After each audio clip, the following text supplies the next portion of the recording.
Hello YouTube. The level of noise produced when a handgun is fired is a characteristic that has bothered many gunsmiths around the world. Various designers worked to ensure that the weapon attracted as little attention as possible when used. The result of such efforts in the USSR was Gurevich's water revolver, which at one time was used to arm in army intelligence officers. Silence is the key to success. During the World War II, the Meeting Brothers Bromet silencer was in service with the Red Army, which however did not meet all the requirements of the intelligence officers, the reconnaissance operatives, the saboteurs working behind the enemy front lines. It was not possible to eliminate the enemy without making too much noise with this silencer's help. Then Yevgeny Samoilovich Gurevich, an engineer who worked as a gunsmith in the NKVD structure, took over the case. Since 1936, he had been inventing and therefore had managed to accumulate sufficient experience. Gurevich had to work hard to create the most effective weapon noise absorption system. He tested dozens of methods and finally, in May of 1943, he introduced a cartridge that fires without smoke and noise. The essence of the innovative system was to cut off the powder gases in the cartridge case and use the principle of a water pusher. The powder in the cartridge case was in the lower part and distilled water was poured into the upper part. The upper and the lower levels were separated from each other by a special wadding. The bullet was located at the very top of the structure. During the shot, the wad pressed on the water, which served as an accelerator for the bullet in the barrel.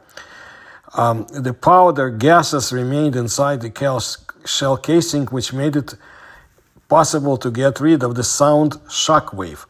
Thus, the noiselessness of the firing was ensured. But there were also disadvantages. For example, at low temperatures, the water in the cartridge could freeze. Later, they decided to use a solution of 60% alcohol and 40% glycerin. A revolver, a 5-shot weapon of sufficiently large dimensions, was also created to test the strength of innovative cartridges with a length exceeding 74 millimeters. The bullet flew out of the barrel at the speed of 220 to 230 meters per second. Let me elaborate a little bit, if you don't mind. It can be said again that in May of 1943, Yevgeny Gurevich made a real breakthrough in the development of silent weapons. Using the cutting off of powder gases in the cartridge case, he applied the principle of a liquid pusher in practice. There was a liquid between the piston and the bullet in his revolver, which pushed the bullet through the barrel of the revolver. The volume of the liquid was comparable to the volume of the barrel bore, and the piston moving up to the muzzle of the shell casing rested against it and locked the powder gases inside the enclosed volume of the cartridge. At the same time, the wad displaced water from the shell casing, which is why the bullet moved through the barrel of the Gurevich's revolver at the rate of fluid flow. Since water, like other liquids, is practically incompressible, the velocity of the bullet will be as many times greater than the velocity of the wad, and as many times the cross-sectional area of the barrel of the revolver will be less than the cross-sectional area of the shell casing. The principle of a hydraulic gearbox is implemented. Testing of the Gurevich's water revolver began in the summer of 1944. At the training ground, it was compared to a revolver of the Nagant system. It turned out that the firing from the novelty was much quieter. It sounded more like the sound of opening a bottle stopper. Gurevich's revolver beat his opponent in accuracy of shooting and firing in difficult conditions, which was appreciated by the intelligence agents, officers, saboteurs present at the test site. Soon, the serial production of a new type of weapon began in the famous gunsmith city of Tula.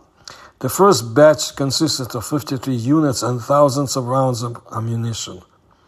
But it was the only one. The intelligence operatives still made their choice in favor of a more compact weapon. As a result, the water revolver was removed from service. However, with the end of the World War II, interest in this model of weapon disappeared. But they seriously returned to the development of such cartridges only in the late 1950s. However, it was decided to abandon the liquid that served as a pusher. In the USSR, a fairly large number of cartridge samples were created, including the 7.62 millimeter snake cartridges and more. I won't get into all of them. I describe in some of my other videos about Soviet pistols of the time.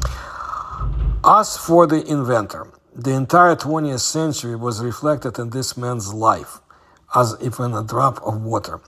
During the 8 decades that he lived, Yevgeny Gurevich managed to participate in the revolution and the war, to feel the horror of the torture chamber of the Soviet secret police, and the coldness of the Gulag concentration camps, very cold barracks. His proximity to the top officials of the Soviet state gave an impetus to the rise of his career and threw him into a firing squad. Gurevich brought his brilliant developments to life as an employee of the NKVD, the secret police at the time, while remaining a political prisoner. In 1930, life changed dramatically for him, like it did before in previous years. And like hundreds of thousands of Soviet people, Gurevich fell under the ice rink, so to say, the demolition of the repression. Here he was reminded of everything, of his father, who was a accounts estate manager, an exploiter in Soviet terminology, his service in the anti-communist White Army, and even participation in the revolution on the side of the wrong socialists. According to the totality of the crimes committed, the process could not have ended except by firing squad. However, due to either chance or outside help, the capital punishment was replaced by 10 years of imprisonment, 5 years of exile, confiscation of property, and loss of civil rights.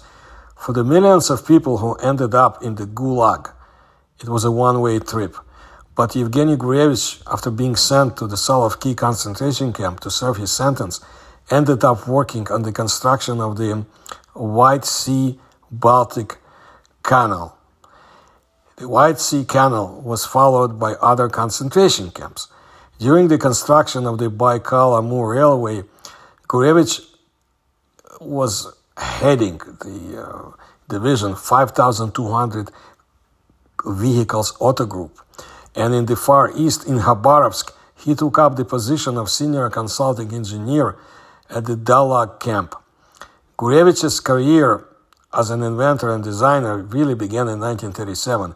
His first invention was the creation of a system of diagnosing engine malfunctions in the personal car of Marshal Blücher, the military commander of the maritime group of troops of the USSR.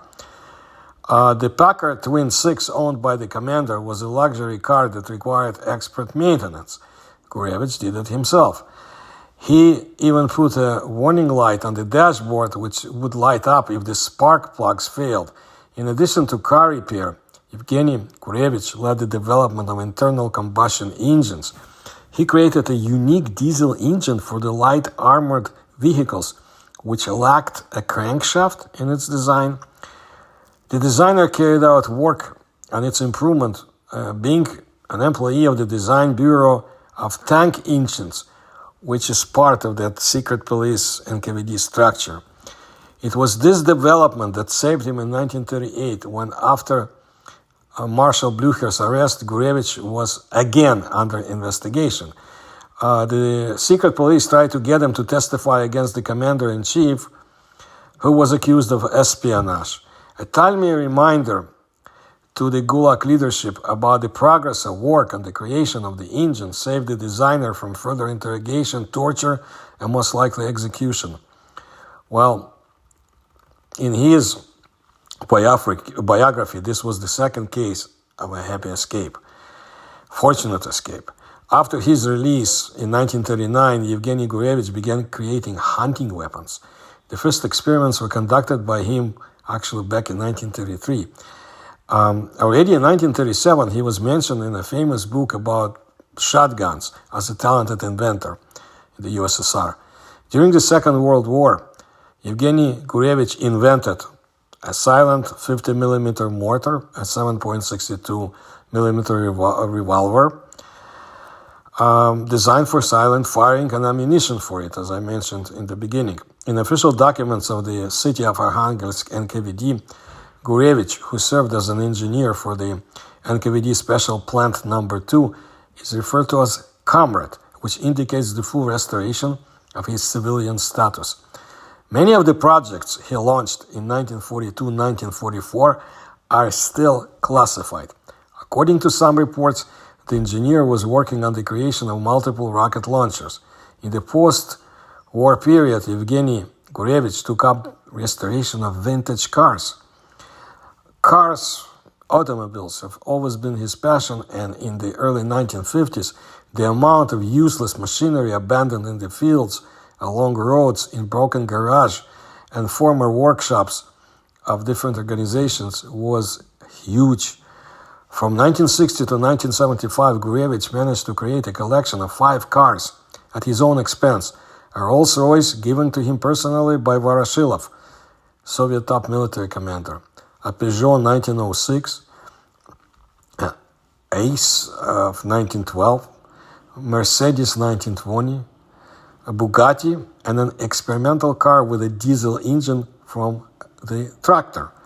Due to his love for retro cars, Gurevich became friends with famous Soviet personalities, including one that was thrown out of the country and became very well loved writer who ended his life in the United States. He died young. Anyway, the correspondence with Yevgeny Gurevich included that with the world-famous American retro technology restorer B. Harrah. Gurevich passed away in 1981 in Tula. His life path was as eventful as it was difficult. The talented designer and friendly man paved his way through the thorns to get to the stars, despite wars, prisons, and detractors. Today he is almost forgotten. But for those who remember, his name remains as an example of perseverance, love of life, and loyalty to his principles. In any case, today it can already be said that the Gurevich design was most likely the first silent cartridge in the world, which was brought to the stage of the current model. Passed Soviet state tests, was adopted and mass-produced, albeit in small series. That's what I wanted to let you know today, and I'll bring you more stories about Soviet and Russian guns, handguns, firearms, and other types of weapons, and everything else that they come up with in their arsenal today, to the extent of my knowledge and open sources. So I wanted to thank you for your attention to my work.